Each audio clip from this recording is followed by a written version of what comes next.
Digital marketing లో అనుభవం ఉన్న ఎగ్జిక్యూటివ్స్ కావాలను సంప్రదించవలసిన నెంబర్లు 8688906084. కేసీఆర్ చేస్తే ఒప్పు, మేం చేస్తే తప్ప. 61 మంది ఎమ్మెల్యేలు, ఎమ్మెల్సీలు, ఎంపీలను బీఆర్ఎస్ లో చేర్చుకోలేదా? ప్రభుత్వాన్ని కూలుస్తామని రంకెలేస్తే ఊరుకుంటామా అని చెప్పేసి సీఎం రేవంత్ రెడ్డి అంటా ఉన్నాడు. పార్టీ ఫిరాయింపులకు పునాదులు వేసిందే కేసీఆర్. బీఆర్ఎస్ కు ఓట్లు వేయకపోవడం ప్రజలు తప్పన్నట్లు మాట్లాడుతున్నాడు. ఇక చూసుకో, ఇక కేటీఆర్ వచ్చి మాట్లాడే అది ప్రజలు తప్పు చేసిండ్రా అంటుండు. ఏం తప్పు చేసినట? బీఆర్ఎస్ ఓటు వేయకపోవడం తప్పు చేసినట్ట. వాళ్ళ అహంకారానికి ఓటు వేయకపోవడం, వాళ్ళ దాని ఏమంటారు, ఇంకా చెప్పాలంటే ఇక చాలా మాటలు వస్తున్నాయి కానీ వాటన్నిటికీ ఓటు వేయకపోవడం ప్రజలు చేసిన తప్పంట. ఆయన మంచినే సుఖమైన పాలన చేసిండు కానీ ప్రజలే తప్పు చేసిండ్రు అంటున్నాడు. ఇటువంటి డైలాగులు బంద్ చేస్తే మంచిగా ఉంటుంది. తర్వాత ఇంకొకటి ఏంది, ప్రభుత్వాన్ని కూల్చేస్తామని చెప్పేసి కేటీఆర్ కానీ కేసీఆర్ కానీ వీళ్ళందరూ వచ్చి మేము ప్రభుత్వాన్ని కూల్చేస్తాం, మొత్తం పడగొడతాం, పీకేస్తాం అంటే పీకెట్లయితారు నాయన, మీ పార్టీని పీకేస్తామని చెప్పేసి రెడీ అయిపోతుంది కార్యక్రమం. అర్థమైందా లెక్క? పార్టీ ఫిరాయింపులకు పునాది వేసిందే కేసీఆర్. అవును, 100% కేసీఆరే వేసిండు. ఎందుకంటే గతంలో అక్కడ కాంగ్రెస్ ఎల్పీని, తర్వాత ఇక్కడ తెలుగుదేశం పార్టీని మొత్తం కూడా విలీనం చేసుకున్నటువంటి పరిస్థితి కనిపించింది. మరి ఇప్పుడు జరగదా? అంటే అట్లా చెయ్యమని మనం అనట్లేదు, మనం నిజంగా కూడా దాన్ని సమర్థించట్లేదు. పార్టీ ఫిరాయింపులు అనేది కరెక్ట్ కాదు. కాకపోతే ఏంటంటే నువ్వు చేసినావు కాబట్టి నువ్వు మళ్ళీ పడగొడతాం, పీకేస్తామంటే మరి పీకుడేంద్ర నాయన, నీ పనే కథం చేస్తామని చెప్పేసి చేస్తా ఉన్నారు. కథ నడుస్తుంది. బీఆర్ఎస్కు ఓట్లు వేయకపోవడం ప్రజలు తప్పన్నట్లు మాట్లాడుతున్నారు. ఎంపీ ఎన్నికల్లో ఘోరంగా ఓడించిన ఆయనకు కనువిప్పు కలగలేదు. జగదీష్ రెడ్డి సవాల్ను స్వీకరించే విద్యుత్ కమిషన్ వేసినాం. జగదీష్ రెడ్డి అనే కదా ఏడా అసెంబ్లీలో అన్నాడు. ఏమన్నాడు, ఒకవేళ నీకు అవకతవకలు జరిగినాయి అట్లా అని అంటుంటే అవకతవకలు జరిగితే కమిషన్ వేయండి, ఎంక్వైరీ కమిషన్ వేయండి, జ్యుడిషియల్ కమిషన్ వేయండి అని అన్నాడు. వేసింది అదే. మళ్ళీ జగదీష్ రెడ్డి వచ్చి మాట్లాడుతున్నాడు, మా సార్ను గట్ల వేస్తారా, మా సార్ను కమిషన్ మీద ఎందుకు వేస్తారా అని చెప్పేసి జగదీష్ రెడ్డి వచ్చి మాట్లాడుతున్నాడు. ఎట్లున్నది కథ.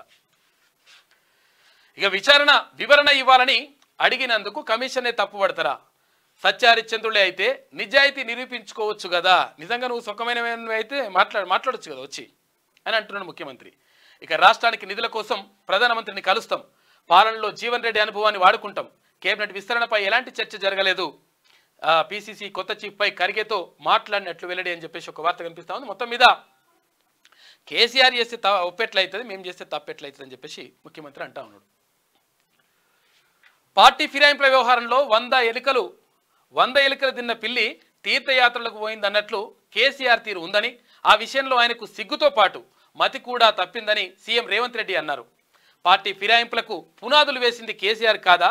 గతంలో 61 మంది ఎమ్మెల్యేలు, ఎమ్మెల్సీలు, ఎంపీలను ఆయన బీఆర్ఎస్లోకి తీసుకున్నది వాస్తవం కాదా?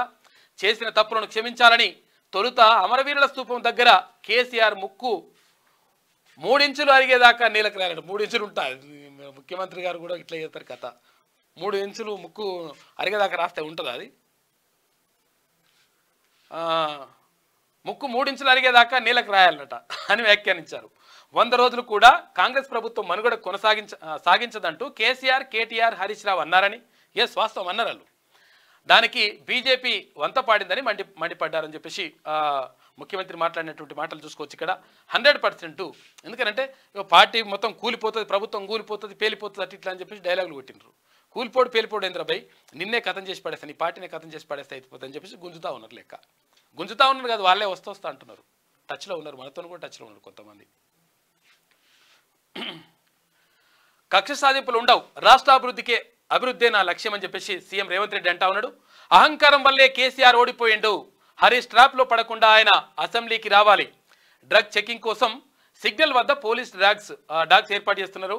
ఇక మీడియాతో చిట్చాట్లో ముఖ్యమంత్రి మాట్లాడినట్టు చూసుకోవచ్చు. ఇక పీసీసీ చీఫ్ కేబినెట్ విస్తరణపై ఇవాళ క్లారిటీ వచ్చే అవకాశం ఉంటుంది. రాష్ట్ర నేతలతో హైకమాండ్ చర్చలు జరుపుతుంది. పార్టీ ఫిరాయింపులతో హుటాహుటిన ఢిల్లీకి బట్టి పార్టీ పిలుపుతో హుటాహుటిన ఢిల్లీకి బట్టి ఇక కేసీ వేణుగోపాల్, దీపాదాస్ తో రేవంత్, భట్టి, ఉత్తమ్ భేటీ అవుతున్నారు. సీఎం వరంగల్ టూర్ ఇవాళ రద్దు చేసుకున్నారంటూ ఒక వార్త కనిపిస్తా ఉంది. మొత్తం మీద పీసీసీ చీఫ్కి సంబంధించి కానీ తర్వాత మంత్రివర్గ విస్తరణకు సంబంధించి కానీ ఒక క్లారిటీ వచ్చే అవకాశం ఉంటుంది. ఇవాళ అంటే ఏఐసీసీ నాయకత్వంతో ఇవాళ మాట్లాడిన తర్వాత ఒక క్లారిటీ వస్తుంది. డిజిటల్ మార్కెటింగ్ లో అనుభవం ఉన్న ఎగ్జిక్యూటివ్స్ కావాలను సంప్రదించవలసిన నెంబర్లు 8688926084.